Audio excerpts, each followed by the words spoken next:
cœur de la famille. Chaque jour, chaque instant, la grâce de Dieu nous visite et son amour nous lie. Rien n'est plus précieux au monde que la famille, un don de Dieu. Rien n'est plus précieux au monde que la famille, un don de Dieu. Au cœur de la famille, rien n'est plus précieux que la famille. Bonsoir chers téléspectateurs et bienvenue dans votre émission Au cœur de ma famille. Les tempéraments, la communication, des thématiques qui vont faire l'objet de débats ce soir. Et je suis en compagnie du pasteur Valéan pour discuter avec vous.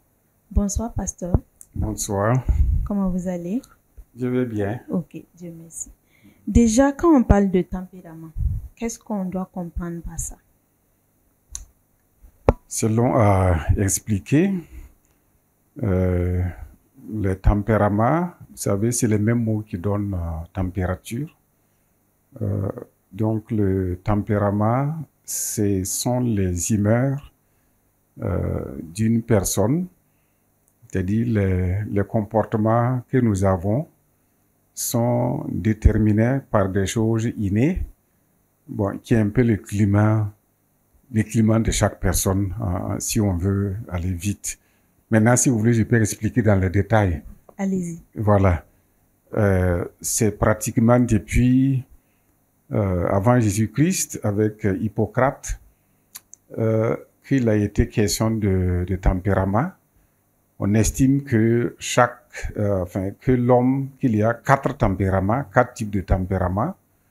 Le tempérament sanguin, le tempérament colérique, le tempérament colérique et le tempérament mélancolique.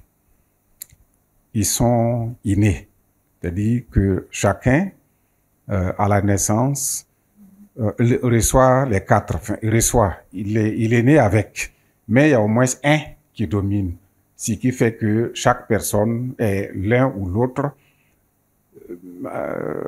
mais plus ou moins il a les 3 autres. Voilà. Bon. Vous en avez parlé de 4, oui. Sanguin, colérique, flegmatique, mélancolique. Est-ce que vous pouvez venir un peu en détail sur chacun de ces tempéraments? Ok, donc je commence par le tempérament sanguin. Sanguin, si vous voulez, on va dire c'est quelqu'un dont le sang est chaud. Donc c'est quelqu'un qui est chaud.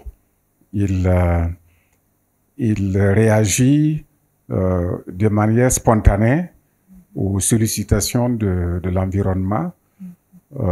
Il est direct. Il ne tourne pas autour du pot. Nous constatons comme ça des gens dans la vie. Lorsqu'ils parlent, ils réagissent immédiatement. Ce sont des gens ils sont impulsifs. Ils agissent avant de réfléchir. On peut donner des exemples dans la Bible. Vous prenez l'apôtre Pierre, par exemple, Jésus marche sur les eaux, donc tous les disciples voient quelqu'un qui marche sur les eaux et qui est en train de les rejoindre. Tous, ils se mettent à crier, ils ont peur. Ils pensent que c'est un fantôme. Jésus va vers eux et Pierre dit tout de suite, Jésus, si c'est toi, parce que Jésus leur a dit, n'aie pas peur, il dit, si c'est toi, ben, permets que je vienne vers toi. Il n'a même pas réfléchi. Il a tout de suite sauté à l'eau. Et une fois qu'il a sauté à l'eau, il regarde maintenant, il voit que l'environnement est hostile. Il commence à avoir peur. Ça, c'est la conduite de quelqu'un qui est sanguin. C'est-à-dire, il accomplit, il répond, il agit avant de réfléchir. Bon, d'autres personnes auraient réagi autrement. Mais Pierre, lui, il a agi comme ça. Ici, vous regardez Pierre, dans la plupart des cas, il réagit comme ça. On va dire qu'il a un tempérament sanguin. Ça, c'est le sanguin. Il y a le colérique. Lui, c'est la colère. Donc, il répond avec colère. Il est un peu comme le sanguin, sauf que lui, il réagit dans la colère. Il est aussi impulsif, mais il est conduit par sa colère. Donc, quand vous êtes devant quelqu'un qui est colérique, vous voyez tout de suite qu'il répond par la colère. C'est aussi son tempérament. Le colérique, quelqu'un qui est, malheureusement, en fait, c'est quelqu'un qui a peur, qui a quelque chose à cacher, qui a un certain complexe, et il agit ainsi pour se protéger. Les plus souvent, ce sont des gens difficiles à vivre parce qu'ils sont irascibles, ils se fâchent très vite, ils s'emportent très vite, et lui aussi, il peut s'emporter, et puis après se rendre compte qu'il n'a pas raison. Mais c'est son tempérament comme ça. C'est des qualités. Pour encore prendre un exemple dans la Bible, c'est Jacques et son frère Jean. Jésus traverse un jour la Samarie. Ils arrivent dans un village, et dans ce village-là, ils ont été mal reçus. Et qu'est-ce qu'ils demandent? Ils disent à Jésus, laisse, nous on va demander au feu de descendre du ciel et de consumer ces gens-là. Voilà, ça ce sont les paroles de quelqu'un qui est colérique. Okay. Nous les trouvons, bon, il suffit de regarder les gens avec qui nous vivons. Il y en a, c'est comme ça. Ils sont colériques. Et puis, il y a le flegmatique. La personne qui est flegmatique, idéalement, on va dire que c'est le tempérament qui a l'air parfait. Mais il n'y a pas de tempérament parfait. Le flegmatique est tout le contraire des deux autres. C'est quelqu'un qui prend son temps pour écouter. C'est quelqu'un qui observe. C'est quelqu'un qui n'est pas impulsif. Il considère les choses avant d'agir. C'est un homme tranquille. Il est patient. Il considère les choses avant de prendre sa décision. Bon, le problème, c'est qu'il est souvent là. Et il n'est pas toujours capable de décider vite. Donc, quand c'est votre ami, votre mari, ou votre frère, ou votre sœur, ou votre compagnon de service, quelquefois, il perd du temps à cause de sa lenteur. Parce qu'il veut considérer toute la situation, savoir est-ce que c'est bon, est-ce qu'il faut agir avant de partir. Il préfère être sûr. Ce sont des gens qui aiment écouter, c'est leur qualité. On aime bien avoir affaire à des gens qui sont flegmatiques parce qu'ils savent écouter. Au lieu de parler beaucoup, ils savent écouter. Ça, c'est le flegmatique. Donc, c'est très bien aussi. Et enfin, il y a les mélancoliques. Le mélancolique est marqué par le fait qu'il est triste. C'est quelqu'un qui est introverti. Il n'est pas expansif. Il ne parle pas beaucoup. Il ne s'extériorise pas. Donc, quand c'est votre collaborateur, votre mari ou votre femme ou votre enfant, c'est pas facile de lui arracher des mots. Mais ça a aussi des qualités. Comme il est tout le temps entré en lui-même, ce sont des gens qui peuvent produire des œuvres artistiques très, très belles. Ce sont des gens qui passent du temps à l'intérieur d'eux-mêmes et qui réfléchissent. Donc, c'est bien aussi. Bon, sauf que quand c'est votre femme ou votre mari, c'est pas toujours difficile de se comprendre parce qu'il ne se confie pas facilement, il ne parle pas facilement. Bon, voilà les 4 types de tempéraments. Okay. Chacun est plus ou moins, tous les 4 sont de chaque personne, mais il y a toujours une dominante. Okay. Voilà. Donc, nous voyons que chaque tempérament a ses forces, mais aussi ses faiblesses. Et chacun d'entre nous, il y a un qui domine toujours. Mais comment composer avec? Il faut trouver un bon équilibre. Et la parole de Dieu nous parle du fruit de l'esprit, la douceur, la patience, la tempérance, etc. Quel rôle le Saint-Esprit doit jouer dans ce cas? Oui, si vous regardez encore une fois les disciples, je vous ai dit par exemple que Pierre est un sanguin. Lorsque Pierre n'avait pas encore reçu le Saint-Esprit, vous regardez ses réactions sont comme ça. Pierre réagit toujours très rapidement et quelquefois, il faisait des bêtises. Par exemple, lorsque on vient arrêter Jésus, Pierre n'a pas réfléchi. Tout de suite, il a tiré un couteau, il a coupé une oreille. Et Jésus lui dit, mais remets ton épée dans son fourreau. Il aurait pu attendre que Jésus dise, allons-y, défendons-nous, mais il a pris le devant. Mais le Saint-Esprit est venu. Le Saint-Esprit va garder Pierre. C'est toujours le sanguin, mais le Saint-Esprit l'a transformé. le jour de la Pentecôte, c'est Pierre qui s'élève, 10 milliers des autres. Ils étaient 120. Mais c'est Pierre qui s'est levé et qui a expliqué à la foule qui a accouru que le Saint-Esprit avait été promis depuis le Joël, et qui a expliqué aux hommes qui étaient là qu'est-ce qui s'est passé. Et ce jour-là, il était tellement convaincant que 3000 personnes se sont converties, environ 3000 personnes. Donc, c'est son tempérament sanguin que le Saint-Esprit a utilisé. Jean, dont je disais qu'au départ, il était un colérique, mais Jean est aussi quelqu'un qui est phlegmatique. C'est-à-dire, il réfléchit avant d'agir. Mais c'est l'homme de l'amour. Par exemple, lui et Pierre, lorsque on leur a dit le corps du Seigneur ne se retrouve plus dans le tombeau, Jean se lève, il accourt. Il est le premier arrivé devant le tombeau. Il constate que c'est vide, mais il ne rentre pas. Pierre arrive, Pierre rentre tout de suite. Dieu va utiliser le caractère de Jean. Les méchants que Jean était et qui disait « fais descendre la foudre pour les brûler », c'est ce même Pierre qui écrit plus tard « Dieu est amour ». C'est lui qui dit « comme Christ a donné sa vie pour nous, nous aussi, nous devons donner nos vies pour nos frères, pour les autres ». Dieu a utilisé son tempérament pour et l'a forgé par le Saint-Esprit, et nous sommes tous comme ça. Dieu nous transforme malgré nos caractères, malgré nos tempéraments. Donc, on retient que l'Esprit Saint transforme nos faiblesses en force. Et cela prouve que nos tempéraments, sous l'action de Dieu, peuvent également être utilisés pour le bien. Maintenant, nous allons parler de la communication et le couple. Pasteur, comment ces tempéraments influencent-ils la communication dans le couple? Oui, alors, lorsque on dit tempérament, le tempérament, c'est ce qui est inné, mais le tempérament travaille à nous donner une personnalité, un caractère, un comportement. C'est difficile d'expliquer tout ça.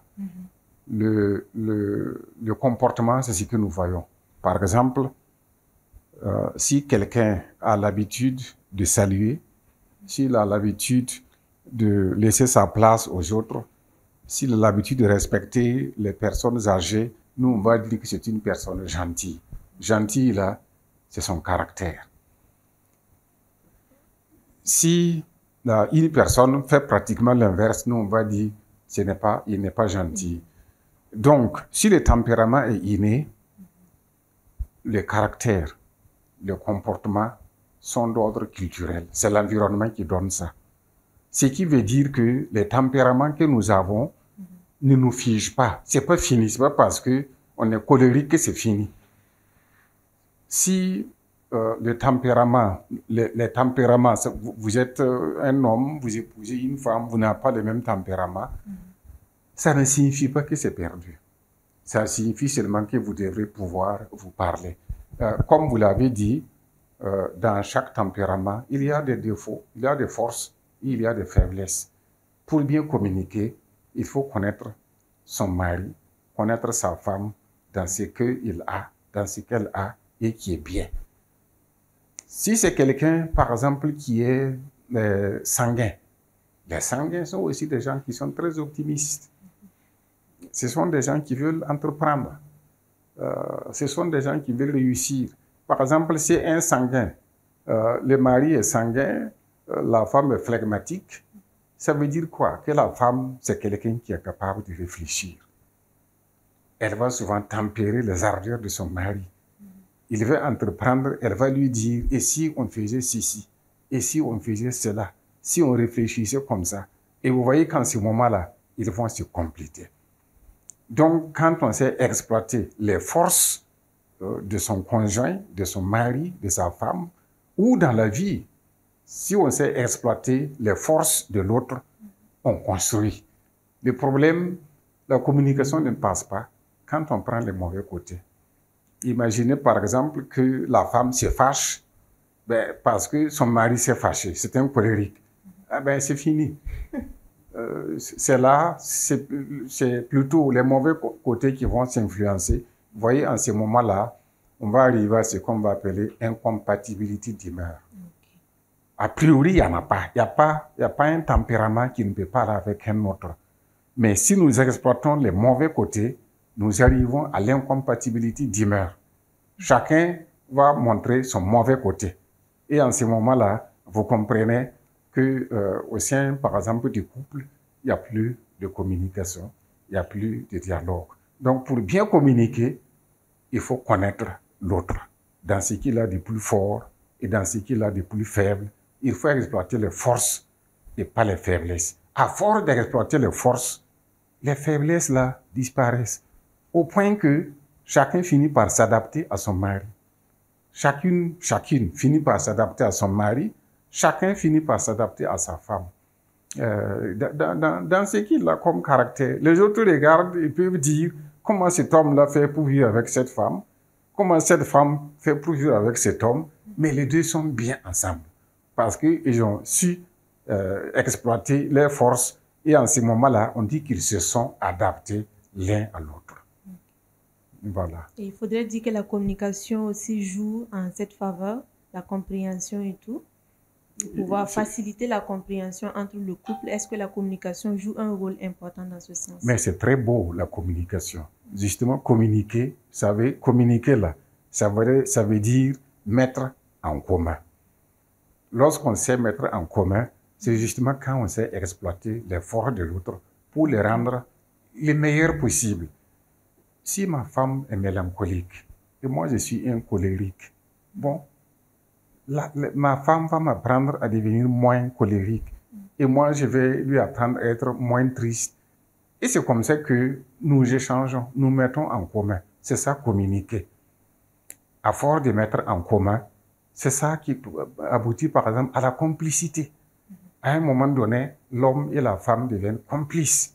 Complices là, ça veut dire ils ont des cordes ensemble, ils réfléchissent ensemble, au point que il y a des couples, ils sont tellement en symbiose, ils s'entendent tellement, ils se comprennent tellement que quelquefois ils communiquent à distance. Par exemple, l'homme est assis, il pense à sa femme, et au même moment sa femme l'appelle. Ou l'inverse. Pourquoi? Parce que même à distance, ils sont devenus suffisamment complices. En ce moment-là, vous voyez que le couple communique bien, que le couple se parle, que le couple se comprend. Donc, le départ là, c'est savoir mettre ensemble ce que nous avons de commun et ce que nous avons de différent va suivre. C'est comme ça qu'on construit un couple. Parce qu'on ne peut pas trouver dans la vie quelqu'un qui soit... Enfin, d'ailleurs, même si un sanguin épouse un sanguin, ça ne veut pas dire que comme tous les deux sont sanguins, ça va aller. Si un mélancolique épouse un mélancolique, ça ne veut pas dire que ça va aller. Ce sont toujours deux tempéraments. On met les choses en commun. C'est ça qu'on appelle communication dans le couple. Voilà. D'accord. Et à présent, quels conseils pratiques vous pouvez donner afin de permettre au couple de mieux communiquer?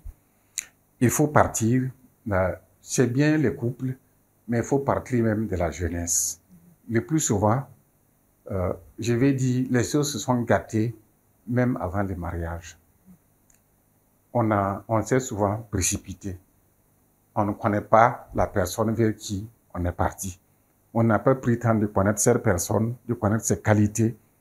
On a pris des choses superficielles. Par exemple, un jeune homme qui se contente de voir dans une fille la beauté. Et ça suffit. La beauté, là, c'est une forme de communication. C'est un message. On s'est dit, comme elle est belle, donc ça va aller. Mais est-ce qu'on a regardé son tempérament, son caractère, ses qualités et ses défauts? Si on a épousé quelqu'un pour une qualité donnée, parce que la beauté là est éphémère. Si on l'a épousé pour une qualité supérieure à la beauté, cette qualité-là qu'on trouve va nous servir comme point. Lorsque nous serons mariés, on va les mettre en exergue et petit à petit, c'est comme ça que les couples vont apprendre à communiquer. Au cœur de la famille, rien n'est plus précieux que la famille. Nous sommes dans la partie 2 de votre émission Au cœur de ma famille et nous allons parler de l'importance de l'unité dans le couple chrétien. Comment gérer les conflits, comment mettre en valeur la complémentarité des dons et surtout quelle puissance se dégage d'un couple uni dans la prière. Pasteur, vous êtes prêt pour une autre partie de discussion? Oui, ça peut aller. Ok. Est-il possible de vivre dans un couple sans conflit? Non, Ok. ce n'est même pas souhaitable. Un couple sans conflit, cela signifie que c'est un couple qui vit côte à côte et chacun dit « tu ne me touches pas, moi je ne te touche pas ». Vous voyez que ça même c'est un conflit. Donc, tant qu'un homme et une femme réagissent, il y a forcément chaque fois des conflits. Ici, la réponse est non. Quelles sont les premières règles pour mieux gérer les conflits? D'abord, il faut considérer que le conflit est normal. Ça doit arriver. Un couple qui marche, c'est un couple qui a des règles. Il ne faut pas en avoir trop, mais suffisamment pour être à l'abri. Il faut prendre des règles concernant les différentes choses de la vie. Par exemple, dans la gestion financière, il faut s'entendre et se dire, voilà comment nous allons régler nos affaires sur le plan financier. Okay. Il faut s'entendre, par exemple, sur le plan de la vie sexuelle. Il faut s'entendre sur le plan des valeurs qu'on partage. Et si sur ces points-là, le couple s'est entendu et a dit, voici comment nous voulons faire, c'est ça la règle. Lorsque le couple sait quelle est la règle et marche d'après ces règles, ça va. Même quand il y a un conflit, on peut toujours dire, voilà, nous avons décidé que, au cas où, voilà comment nous allons faire. Et on fait comme ça. J'ai beaucoup aimé le pasteur qui m'a formé et qui dit, voilà, moi et ma femme, nous avons décidé que si on est en colère l'un contre l'autre, nous ne devons pas dormir sans avoir réglé la colère. Donc, chaque fois qu'ils sont en colère, ils savent, quand ils vont aller se coucher, que la question doit être réglée avant le lever du jour. Ça, par exemple, c'est une règle. Donc, c'est bon d'avoir des règles comme ça pour aider un couple à vivre. Et quelle place doit occuper l'écoute dans cette dynamique-là? C'est capital. Souvent, c'est les hommes qui veulent parler et les femmes écoutent. Mais le principe, encore une fois, quand on est en couple, c'est que il faut apprendre à s'écouter. Il faut donner à l'autre la parole. Il faut laisser parler à tour de rôle. Il faut éviter de s'emporter, même quand ce que l'autre dit ne nous plaît pas. Il faut trouver un moment propice pour échanger, pour se parler. Et j'ai toujours dit que c'est bien qu'un homme et sa femme choisissent toujours un moment où ils se disent, en ce moment-là, nous voulons nous parler. C'est pas toujours qu'il est bon qu'un homme et sa femme entrent en conciliabule parce que, bon, ceci a des conflits, mais c'est toujours bien qu'un homme et sa femme trouvent des occasions. Moi, j'ai dit que c'est bien si souvent le couple peut sortir de la maison ou le couple peut décider que, par exemple, je sais pas moi, le samedi soir ou le dimanche soir, on reste ensemble. Et quand on reste ensemble, on parle, on s'écoute, on apprend à se connaître, on apprend à se découvrir. Ben, c'est comme ça aussi qu'on apprend à régler les conflits. Donc, l'écoute là, c'est capital. Okay. Et la parole nous recommande de pardonner ou encore de se pardonner. Mais souvent, d'aucuns disent que c'est difficile de pardonner dans certains cas ou face à certains conflits. Qu'est-ce que vous recommandez? Oui, bien sûr que c'est difficile de pardonner. Parce que pardonner, là, ça signifie donner par-dessus. C'est-à-dire, quelqu'un m'a fait du mal et par-dessus le mal, je vais lui faire du bien. Encore une fois, là aussi, il faut que les couples décident que, quelle que soit la faute, nous devons être capables de nous pardonner. En particulier, lorsque nous sommes des chrétiens, le pardon est capital et on devrait accepter que rien n'est impardonnable. Je connais le cas d'un couple. Avant le mariage, on avait posé la question à la femme, est-ce qu'il y a quelque chose que tu ne peux pas pardonner à ton mari? Elle a dit oui. S'il tombe dans l'adultère, je ne pardonne pas. Actuellement, ce couple est brisé. On doit être capable de tout pardonner à cause de Jésus. Quand on pense, comme dit la Bible, que ce que nous avons fait est pire que ça et que Dieu a été capable de nous pardonner. Donc, le pardon aussi, c'est un pilier dans une famille parce que quand on vit ensemble, on se blesse et on doit être honnête pour pardonner. Et quand on a pardonné, c'est passé, c'est fini. Voilà. Mais pourquoi Dieu a créé l'homme et la femme différents? Parce que Dieu est bon. Si c'était pas ça, moi je suis sûr qu'avec la puissance qu'il a, il aurait pu faire Adam et ensuite faire des photocopies. On aurait eu l'ensemble du monde. Il y a 8 milliards d'hommes sur la terre. Il serait 8 milliards d'hommes qui se ressemblent, qui seraient exactement comme quand, mais regardez comme le monde serait pauvre. Si le monde était identique, mais le monde est beau parce qu'il y a l'homme et la femme. Et quand un homme est devant une femme, il est comme Adam. Dès que Adam a vu Ève, il s'est extasié. Il a dit, voilà enfin. Il a vu un autre Adam qui n'est pas tout à fait comme Adam. Donc Dieu a créé ces différences pour qu'il y ait complémentarité. Et malheureusement, si les couples ne comprennent pas qu'ils sont là pour se compléter, ils vont être là au contraire pour se diviser et pour se faire mal. Mais si je vois que dans ma femme, il y a autre chose que chez moi, et que ce qu'elle a là est une richesse, nous nous complétons. Et vous savez combien on se complète. Les femmes, elles sont bien, elles ont de l'intuition, elles ont de l'attention, elles font attention. Les hommes, nous bousculons. Mais quand on met tout cela ensemble, ça fait beau. Donc Dieu a créé aussi le monde pour qu'ils soient complémentaires, l'homme et la femme en particulier, pour qu'ils se complètent. Donc, on retient que ces différences, ça peut être une sorte de richesse que Dieu a initiée pour pouvoir mettre en œuvre son plan, ses desseins dans ce monde. C'est une richesse. Ok. Comment le couple peut vivre avec cette complémentarité ou encore comment le couple peut vivre dans cette complémentarité?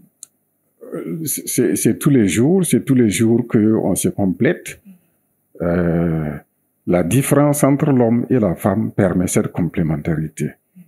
Par exemple, dans les enfants, pour faire un enfant, bon, on a besoin de ne pas être les mêmes.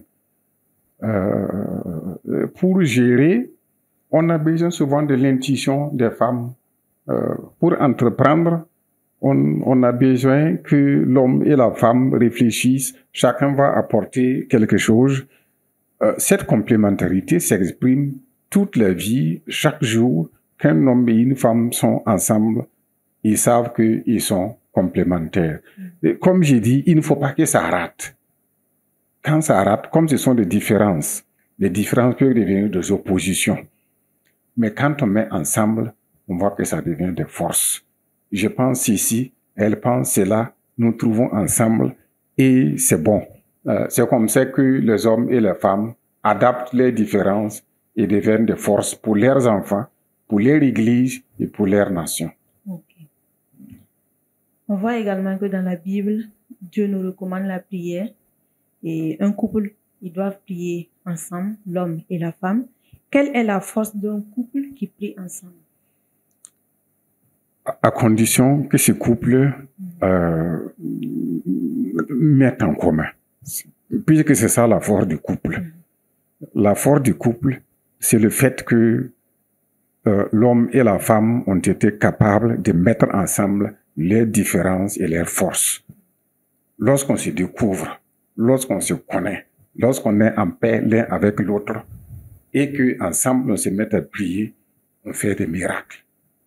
Des miracles pour les enfants, des miracles pour l'Église, parce que la Bible dit quand 2 ou 3 sont en accord, or avec une femme et son mari, regardez jusqu'où leur accord là peut être parfait. Quand un homme aime sa femme et la femme aime l'homme, ils sont en fusion. Et la Bible dit qu'ils deviennent un. Et en ce moment-là, quand ils prient l'un avec l'autre, c'est une force. Parce que c'est que un homme ne peut pas réaliser comme fusion. Un homme et sa femme peuvent le faire. Et quand, en ce moment-là, ils se tiennent dans la prière, c'est une force. Donc, un couple uni qui prie, c'est très fort.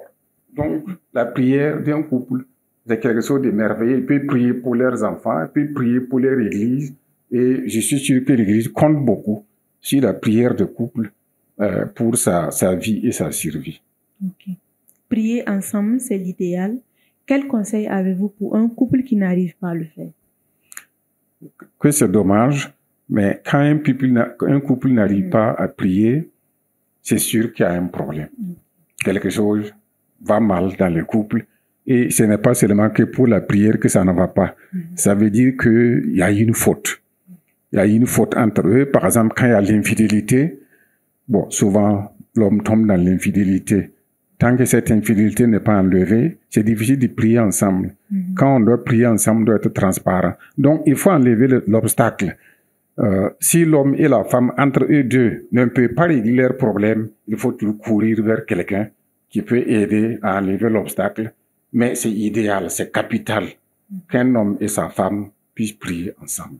Okay. Des femmes de prière, il y en a, ainsi que des hommes aussi, des couples qui prient ensemble. Quel est l'apport de ces genres de couples pour l'Église, mais également pour la société? Les couples qui prient ensemble, mais c'est une arme. Lorsque le couple prie avec la conviction, avec force, avec amour, oh, ce couple-là fait du bien à l'Église, parce que la prière, c'est l'arme du chrétien. Et quand c'est un couple qui est en symbiose, qui prie, ce couple-là fait des merveilles. Il y a tellement de sujets qu'un couple peut prendre et pour en constituer des sujets de prière. Et en ce moment-là, il vient des gens qui colmatent les brèches. Donc, la prière d'un couple, c'est tout important pour le couple, pour toute la famille, pour l'Église et même pour la nation. Quelle place peut occuper la mission au sein d'une famille chrétienne? Ou quelle place occupe la mission ou doit occuper la mission au sein d'une famille? Oui, une famille chrétienne, comme cela a été dit, est une famille en mission. Dieu a envoyé d'abord un homme, et quand il a envoyé un homme, il l'a envoyé avec une femme, c'est-à-dire Abraham et Sarah. Donc, une famille chrétienne est une famille en mission à l'intérieur. Pour les enfants, le père et la mère ont comme mission de faire en sorte que les enfants deviennent des chrétiens. Ils ont la mission de faire en sorte que les voisins deviennent des chrétiens. Particulièrement pour les enfants, ce que les parents font pour vivre leur foi, qu'ils vivent leur foi bien ou qu'ils vivent leur foi mal, ils impactent leurs enfants et ils les marquent à vie. Certains enfants auront des problèmes pour se donner à Jésus parce qu'à la maison, ce que les parents vivent comme foi là, c'est faux. C'est-à-dire, les parents peuvent venir à l'église, faire semblant. Ils peuvent faire semblant à l'église, mais ils ne peuvent pas faire semblant à la maison. Par exemple, les enfants ne voient pas les parents prier. Les enfants ne voient pas les parents lire la Bible. Et puis, bon, on veut que les enfants se convertissent. Ils voient que les parents font semblant. Vous allez avoir à l'église plein d'enfants qui font semblant. Parce qu'ils n'ont pas eu, en famille, un comportement réel des parents. Donc, les parents sont en mission pour la conversion de leurs enfants. Ensuite, ce sont les voisins. Une famille chrétienne dans un quartier, c'est le Seigneur Jésus-Christ qui est là. Soit il sera honoré, soit il sera oublié. Quand une famille chrétienne est là, quelque part, les gens devraient voir dans cette famille le secours. J'ai dit, les familles chrétiennes devraient prendre le leadership dans les quartiers. Par exemple, tout ce qui concerne le social, c'est aux familles chrétiennes là d'être les premiers. Inviter par exemple des gens à la maison. L'hospitalité. S'il y a un travail dans les quartiers, par exemple, je sais pas moi, nettoyer le dispensaire ou la mairie, etc. C'est bon que ce soit les chrétiens qui soient devant. Et puis, la famille est bien pour les voisins quand les gens voient l'amour entre l'homme et sa femme. J'ai déjà dit, je connais une femme qui s'est convertie parce que quand elle passait devant la cour du pasteur, elle voyait comment le pasteur et sa femme sont assis. C'est pas qu'ils se parlaient, la façon dont ils sont assis. Et lui, il voyait que dans sa famille à elle, il n'y a pas cela entre son père et sa mère. Mais quand il voit la façon dont le pasteur et sa femme sont assis, elle s'est dit, quand je vais devenir, quand je vais pouvoir m'émanciper de ma famille, je me convertis parce que je vais épouser quelqu'un comme ce pasteur-là. Voilà comment elle s'est convertie. C'est-à-dire, la fumée qui sort de notre maison, ce soit une fumée de bonne odeur qui va permettre à les gens de dire, la foi là, c'est vrai. Ou bien, de mauvaises odeurs, parce que on est chrétien et les gens voient que chez nous aussi, ce qui se passe, c'est comme ce qui est ailleurs. Ce qui veut dire que chaque famille, qu'elle le veuille ou pas, dès qu'elle se proclame famille chrétienne, elle est quelque chose dans son quartier, dans son voisinage et à l'intérieur. Soit cette famille va apporter la vie, elle est en mission pour donner la vie, soit elle va apporter la mort. Parce que si dans les quartiers là, on apprend que chez les chrétiens, l'homme et la femme se battent, pourquoi les gens vont devenir chrétiens? Donc, c'est vrai, la famille est en mission et nous devrons engager nos familles dans cette mission-là parce que Dieu attend, Dieu veut passer par les familles. C'est les familles dans les quartiers qui peuvent faire la différence. Okay. Voilà. Donc, nous voyons que l'unité du couple est importante pour la mission, mais il arrive qu'il y ait des couples où les enfants refusent de se donner à l'Éternel, où ils se donnent, mais ils ne vivent pas vraiment une vie chrétienne. Mm-hmm. Qu'est-ce que ces parents peuvent faire? Comme j'ai dit, le plus souvent, il faut regarder, est-ce que les parents eux-mêmes vivent la foi réellement? Souvent, ça peut être les parents qui bloquent.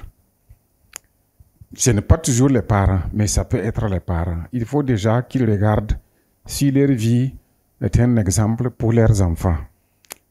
Ça peut être aussi les camarades qui sont les amis de nos enfants. Quelquefois, nous pouvons faire quelque chose, quelquefois, nous ne pouvons rien, particulièrement quand ils ont des amis à l'école. Mais les parents ne sont pas seuls. Je pense que d'abord, il faut qu'ils prient, mais il y a aussi l'église, il y a les moniteurs, il faut aider les enfants à fréquenter l'école de dimanche. Mais moi, ma conviction, c'est que quand un père et une mère sont au sérieux et pleurent pour leurs enfants, Dieu finit par faire quelque chose. Ce qui veut dire que quand les enfants ne marchent pas avec Dieu, il ne faut pas que les parents considèrent ça comme étant banal. Il faut qu'ils considèrent comme étant un drame et qu'ils en fassent un objet de prière, de pleurs, de larmes pour demander à Dieu aie pitié de nos enfants. Et on a vu des cas où les enfants paraissaient impossibles, mais parce que les parents ont supplié, quelquefois, on a vu que les enfants ont fini par se donner au Seigneur. Okay. Et qu'en est-il souvent dans les couples quand il y a les divisions, soit le monsieur n'est pas chrétien ou encore c'est la femme qui n'est pas chrétienne. Et en tout cas, qu'est-ce qu'il faut faire dans ce cas quand l'un n'est pas chrétien? Bon, la responsabilité est sur la tête de celui qui est chrétien. Celui ou celle qui n'est pas chrétien, c'est difficile de lui donner des conseils, mais tout dépend de comment ça a commencé. Si on peut, il vaut mieux épouser quelqu'un qui est chrétien, épouser une femme qui est chrétienne ou un homme qui est chrétien. Si cela n'est pas fait, par exemple, la femme s'est convertie après le mariage ou l'homme s'est converti après, on se retrouve avec quelqu'un qui n'est pas chrétien. Là aussi, celui qui est converti doit considérer que son mari est sa première mission ou sa femme est sa première mission. Il faut, tout comme je parlais, de supplier Dieu pour les enfants. Tant que votre mari n'est pas converti, tant que votre femme n'est pas convertie, vous devrez considérer que votre mission est grande. Faites tout ce que vous pouvez pour qu'ils se convertissent. Évidemment, ça appelle à vivre la foi. Si la foi est réelle, vivante, dynamique, si votre femme ou votre mari va vivre votre foi intensement, vraiment, profondément, il y a toutes les chances qu'il ou qu'elle en soit impacté. Le problème, c'est si notre mari n'est pas chrétien et nous-mêmes, notre foi ne l'aide pas. Bon, en ce moment-là, nous pouvons lui donner raison de ne pas venir à Christ. Donc, ce n'est pas... il ne faut pas désespérer si son mari n'est pas chrétien, mais on doit se dire qu'on a une mission auprès de celui-ci ou de celle-là pour l'amener à Christ, et c'est possible. Il y a beaucoup de cas où on a vu des hommes amener leurs femmes à Christ ou des femmes amener leur mari à Christ parce que le mari a pu témoigner de sa vie. Nous avons beaucoup d'exemples dans ces cas-là. Nous sommes tous en mission au sein de la famille. Le papa, la maman, ainsi que les enfants. Nous sommes en mission au sein de la famille, mais nous sommes également en mission en dehors de la famille. Dans nos quartiers, dans notre société, à l'église, nous sommes tous en mission. Et l'unité du couple est un socle pour l'avancement de l'œuvre de l'Éternel. Pasteur, vous avez un dernier mot? Je voudrais vous dire merci pour m'avoir invité. Ce que j'ai partagé là, c'est assez rapide. Si des gens veulent en discuter, on peut toujours se retrouver à l'église et en dire davantage. Mais je voudrais simplement dire que c'est capital l'unité du couple, l'amour du couple, la mission du couple, parce que si les choses se préparent en famille, très tôt avec les enfants, parce que c'est eux l'église de demain. Que Dieu bénisse toute l'église de Tangambarrage et tous ceux qui nous écoutent. Merci beaucoup. Nous avons passé de bons moments avec le pasteur Valéan. Merci beaucoup de nous avoir suivis et à bientôt pour une autre émission de Au cœur de ma famille. À bientôt, que Dieu vous bénisse. Rien n'est plus précieux au monde que la famille, un don de Dieu. Rien n'est plus précieux au monde que la famille, un don